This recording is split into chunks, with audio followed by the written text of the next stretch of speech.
Let's try this again. We'll put some values as we go through. So commuter train is 2,000 people, and the price is $7.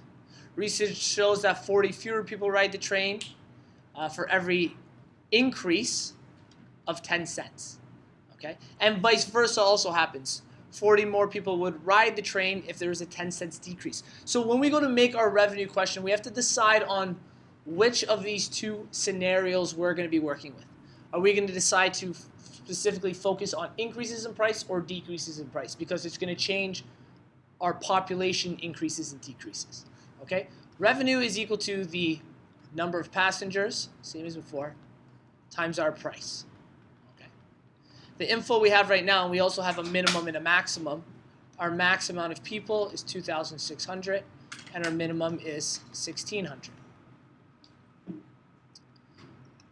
Our R at X is going to be increases or decreases in price. So we're going to choose one. We're going to decide actually to work with increases in price. So we're going to increase the price by 10 cents each time. So our X value is the number of ratios to that. So every time we have a value of 1, that's a 10-cent increase. If we go up by 2, that's a 20-cent increase. So with that being said, we start with our 2,000 passengers. And we start with our price of $7. Okay. And we're going to work with increases in price. So we're going to add 0.10x, which means then we're going to be subtracting 40x. This part of the equation will help us get a domain here. What we'll do with this part is we're going to set this with an inequality equal to our maximums and minimums. So we have a maximum of 2,600, and we have to be less than or equal to that, this part of the equation, 2,000 minus 40x. And we also need to be greater than and equal to 1,600. Otherwise, it's not worth running the train at 2,000 minus 40x. So now we can isolate for x to find our lowest and highest amounts of ratio increases in terms of x. Oh, thank you. We bring our 2,000 over. That gives us 600. It's greater than or equal to negative 40x. When we divide by negative 40, our inequality turns the other way and gives us a value of negative 15. Okay. And for our other one, we bring 2,000 over, that gives us a negative 400. And when we divide this by 40, our inequality turns the other way, and we get positive 10x.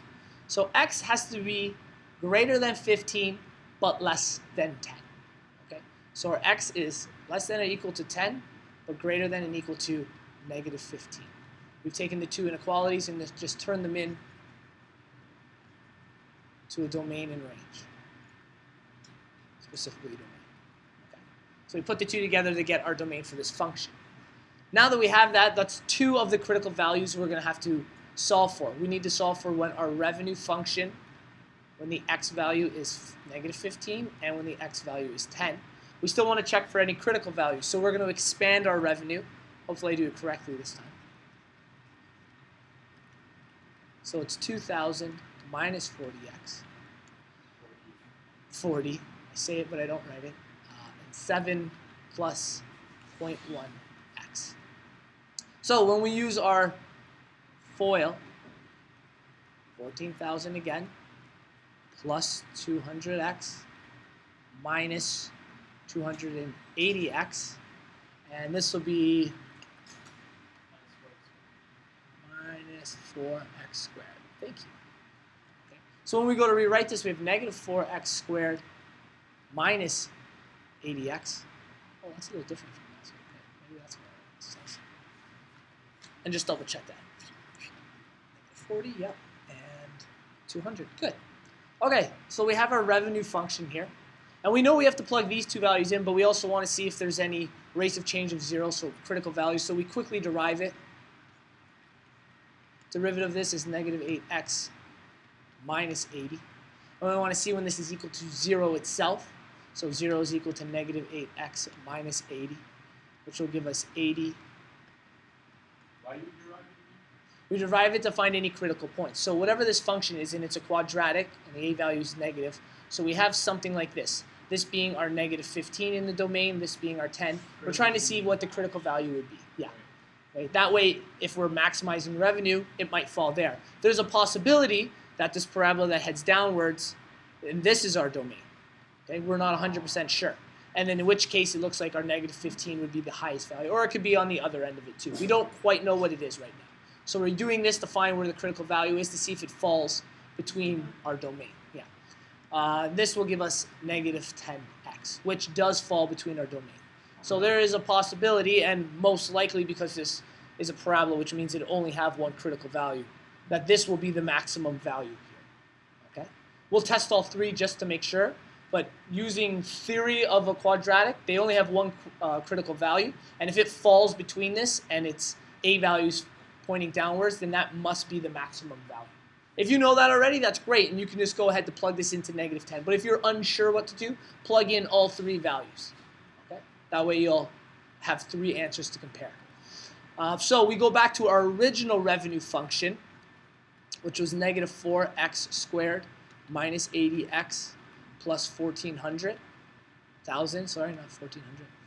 And we plug in the x values. We do r at negative 15, r at negative 10, and r at 10.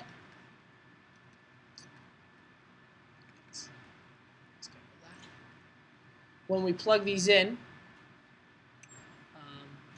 I'll try to do it one step at a time. I'll start with the easy ones. 10 is 100, so minus 400 minus 800 plus 14,000 is equal to 1,200 subtracted 13. What is it? 1,280? Perfect. 1,280 is our profit when the price increases by a value of 10. When we decrease it by 10, this still gives us negative 400. This gives us positive 800 and plus 1,400. This is an increase of $400. This gives us 14,400. Like we assumed, we said that this was supposedly should be the highest value. We do got to test negative 15. Anyone got a value for me? What is it? 14,300? Great. Excellent. So our critical point, just like our theory said, is the max value. So what they should do is lower their prices by 10. So what does that mean for price? Well, our price was $7, and we want 10 increments of 10 cents. Okay? You want negative? Yes, negative 10 increments of 10 cents. No, we said positive. That's what the original was. Let's just still double check that. Did I say positive up here? Yes, I did. We said it positive. So we want to increase them, but because we're doing negative 10, what this causes is 0.10 times negative 10. Okay, and this is all plus our value of 7. This is that one part of the revenue function. This is our factored version. So this is a decrease of $1, which means we're looking at, so this is price. Our price is $6. So when we make the price $6, our number of passengers, which was equal to 2,000 plus 40x, thank you, minus 40x. Okay. When we put 10 increments in there, we're actually going to be subtracting by 400, which means our passengers are going to, oh, sorry, because there's a negative 10. Thank you. Thank goodness for you guys. We add our 400, which will give us an increase in passengers to 2,400 is the number of new passengers. And if we were to multiply these two values, it would give us what the total revenue is, which would be 00414. And that's exactly what we found up here. Can never do it without you guys.